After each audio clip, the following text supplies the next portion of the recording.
puissance 3 puissance 2 et ici tu as d puissance 3 le tout facteur puissance 2. Donc alors si tu penses que celui-ci, d puissance 3 fois puissance d là, si tu dis est égal à 2 puissance et puis tu me dis 3 va venir multiplier, le 2 va venir multiplier le 3 et ici tu fais d puissance 6, c'est que c'est faux. Alors ça veut dire que tu as un sérieux problème parce que d puissance 3 puissance 2 n'est pas égal à d puissance 6. Donc alors qu'est-ce que tu dois savoir? Tu dois savoir que ici, le d puissance 3 là, or le 3 aussi il est puissance d. Ça veut dire ici tu as d, il est puissance 3 et le 3 il est puissance d. Ça veut dire tu as quoi? Tu as 2, d'accord? Et il est puissance 3, mais le 3 aussi il est puissance d. Ça veut dire donc 3 puissance d te donne quoi? Te donne 9. Et donc ça veut dire qu'ils veulent te dire que le d là, il est puissance 9.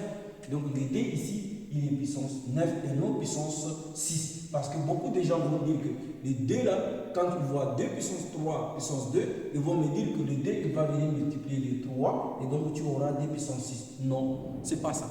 Quand tu vois cette expression comme ça, sache que les puissances même là, il est puissance 2.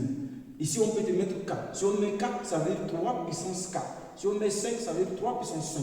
Donc, et tu fais les calculs. Par contre, quand tu as 2 puissance 3, le tout au carré, donc ça veut dire le 2 là, il va venir multiplier le 3.